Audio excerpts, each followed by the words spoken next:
ശിമെയോന്റെ പ്രവചനം. മോശയുടെ നിയമം അനുസരിച്ച് ശുദ്ധീകരണത്തിലുള്ള ദിവസങ്ങൾ പൂർത്തിയായപ്പോൾ യൗസേപ്പ് പിതാവും മാതാവും ഉണ്ണീശോയെ ജെറൂസലേം ദേവാലയത്തിൽ കർത്താവിന് സമർപ്പിക്കുവാനായി കൊണ്ടുപോയി. അവിടെ നീതിമാനും ദൈവഭക്തനും ഇസ്രായേലിന്റെ ആശ്വാസം പ്രതീക്ഷിച്ചിരുന്നവനുമായ ശിമെയോൻ ഉണ്ടായിരുന്നു. കർത്താവിന്റെ അഭിഷക്തനെ കാണുന്നതുവരെ മരിക്കുകയില്ല എന്ന് പരിശുദ്ധാത്മാവ് അവന് വെളിപ്പെടുത്തിയിരുന്നു. പരിശുദ്ധാത്മാവിന്റെ പ്രേരണയാൽ അവൻ ദേവാലയത്തിലേക്ക് വന്നു. അപ്പോൾ ശിശുവായ യേശുവിനെ അവൻ്റെ മാതാപിതാക്കളായ യൗസേപ്പും മറിയവും ദേവാലയത്തിൽ കൊണ്ടുവന്നു.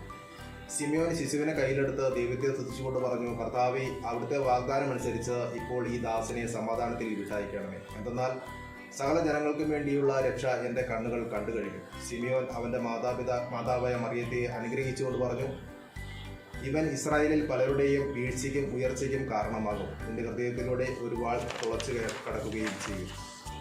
ശിമെയോനിൽ വിളങ്ങിയിരുന്ന സുഹൃത്തുക്കൾ നമ്മുടെ ജീവിതത്തിലും പ്രാവർത്തികമാക്കുവാൻ ഉണ്ണീശോയോട് നമുക്ക് പ്രാർത്ഥിക്കാം. ദൈവം നമ്മെ അനുഗ്രഹിക്കട്ടെ.